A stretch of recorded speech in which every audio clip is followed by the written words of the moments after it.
Welcome back दोस्तों, मैं Gufran electrical channel में आज हमारी वीडियो का टॉपिक है इलेक्ट्रिकल इंटरव्यू में पूछे जाने वाले कुछ महत्वपूर्ण क्वेश्चन आंसर पर बात करेंगे। लगभग हर इलेक्ट्रिकल इंटरव्यू में पूछे जाने वाले क्वेश्चन ही मैं आपको बताऊंगा। जो क्वेश्चन इस प्रकार है, अर्थिंग और ग्राउंडिंग में क्या अंतर होता है। दूसरा क्वेश्चन है, 3 फेज वोल्टेज 415 ही क्यों होते हैं। तीसरा क्वेश्चन है, न्यूट्रल कैसे बनता है। चौथा क्वेश्चन है, फेज सीक्वेंस क्या होता है। पांचवा क्वेश्चन है बहुत ही ज्यादा इम्पोर्टेंट, एफईएफसी पैनल में रिएक्टर का क्या कार्य होता है। दोस्तों बिना देर करे फटाफट इन सब क्वेश्चन के आंसर जान लेते हैं और ये भी बताऊंगा कि इंटरव्यू में आपको किस तरीके से जवाब देना है। तो पहला क्वेश्चन था, अर्थिंग और ग्राउंडिंग में क्या अंतर है। सबसे पहले मैं बताऊंगा अर्थिंग क्या है और ग्राउंडिंग क्या है। दोस्तों अर्थिंग किसी भी इलेक्ट्रिकल मशीन या इलेक्ट्रिकल डिवाइस की बॉडी को नगण्य प्रतिरोधक वाले तार द्वारा पृथ्वी के विशाल द्रव्यमान से जोड़ने की प्रक्रिया को अर्थिंग कहा जाता है। ग्राउंडिंग ट्रांसफॉर्मर के स्टार पॉइंट जिसे न्यूट्रल कहा जाता है को नगण्य प्रतिरोध वाले तार द्वारा पृथ्वी के विशाल द्रव्यमान से जोड़ने की प्रक्रिया को ग्राउंडिंग कहा जाता है। अर्थिंग की स्ट्रिप आपको ग्रीन देखने को मिलती है और अर्थिंग हमारी मशीनों में हो रहे लीकेज करंट से मशीनों तथा मशीन के ऑपरेटर को सुरक्षा प्रदान करने के लिए की जाती है। ग्राउंडिंग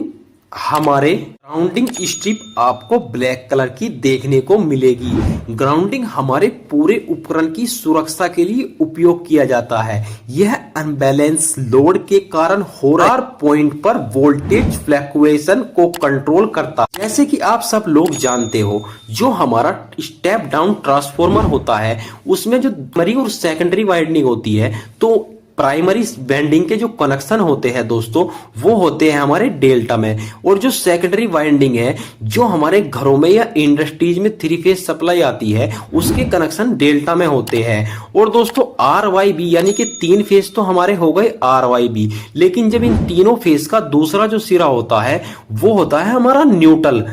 तो जब हम RYB पर लोड कनेक्ट करते हैं तो कई बार क्या होता है, हमारे किसी एक फेज पर ज्यादा लोड होने के कारण लोड अनबैलेंस हो जाता है और जिससे क्या होता है हमारे न्यूट्रल में भी वोल्टेज आने लगते हैं। तो दोस्तों इसी वोल्टेज को जीरो करने के हम अपने जो न्यूट्रल पॉइंट है उसको एक स्ट्रिप द्वारा ग्राउंडिंग कर देते हैं, जिससे क्या होता है लोड अनबैलेंसिंग नहीं होता है, यानी कि लोड बैलेंस हो जाता है और जो वोल्टेज आते हैं हमारे न्यूट्रल में वो हमारे ग्राउंड हो जाते हैं। यानी कि एक तरीके से ये हमको लोड अनबैलेंसिंग होने से बचाता है और साथ ही साथ हमारे घरों में एक स्थिर वोल्टेज बने रहे उसके लिए भी ये कार्य करता है, यानी कि वोल्टेज फ्लक्चुएशन को कंट्रोल करता है। दूसरा क्वेश्चन है, 3 फेज वोल्टेज 415 ही क्यों होता है।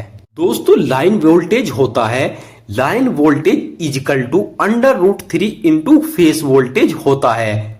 दोस्तों लाइन वोल्टेज होता है किसी भी 2 फेज का वोल्टेज और फेज वोल्टेज होता है किसी भी एक फेज और न्यूट्रल के बीच के वोल्टेज को फेज वोल्टेज कहते हैं। सिंगल फेज वोल्टेज होता है 240 वोल्टेज और 3 phase is equal to √3 into 240 voltage बराबर 415 वोल्टेज। 3 फेज वोल्टेज हम किसी भी 2 फेज के बीच का चेक करते हैं, इसीलिए 3 फेज वोल्टेज 415 वोल्टेज होता है।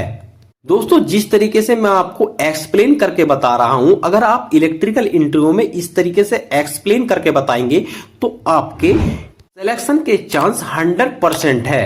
अब आता है हमारा 3 नंबर क्वेश्चन, न्यूट्रल कैसे बनता है। इसका आंसर है, स्टार डेल्टा ट्रांसफॉर्मर में स्टार पॉइंट में जहां तीनों फेस एक दूसरे से शॉर्ट किए जाते हैं उसी पॉइंट को ही हम न्यूट्रल बोला जाता है और यहीं से न्यूट्रल कंपनी या घरों में आता है। ट्रांसफॉर्मर के पास जहां न्यूट्रल पॉइंट लिया जाता है उसे न्यूट्रल पॉइंट प्राइमरी इनपुट को चालक तार के माध्यम से या चालक स्ट्रिप से ग्राउंडिंग किया जाता है।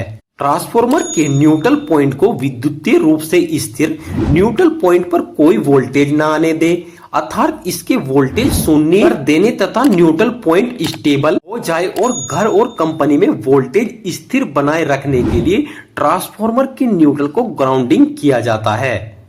चौथा क्वेश्चन है जो बहुत ही ज्यादा इंपॉर्टेंट है, फेज सीक्वेंस क्या होता है? इसका आंसर है थ्री फेज सिस्टम में तीनों फेज क्रम के अनुसार पीक वैल्यू को छूते हैं, इसी क्रम को फेज सीक्वेंस कहा जाता है। फॉर एग्जाम्पल, यदि आर फेज वाई के पहले पीक वैल्यू को छुए और वाई फेज बी के पहले पीक वैल्यू को छुए, यही हमारा फेज सीक्वेंस कहलाता है। इसमें फेज सीक्वेंस होगा आर वाई बी होगा। मोटर में फेज सीक्वेंस बदलने पर मोटर के घूमने की दिशा भी बदल दी जाती है। पांचवा और सबसे लास्ट क्वेश्चन है इस वीडियो का। तो दोस्तों ये है एपीएफसी पैनल में रिएक्टर का क्या कार्य होता है? इसका आंसर है एपीएफसी पैनल में रिएक्टर का काम हार्मोनिक को कंट्रोल करने का होता है। उम्मीद है दोस्तों वीडियो आपको पसंद आई होगी।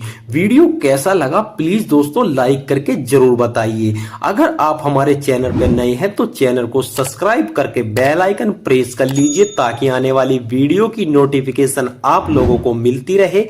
आज की वीडियो में धन्यवाद, मिलते हैं अगली वीडियो में।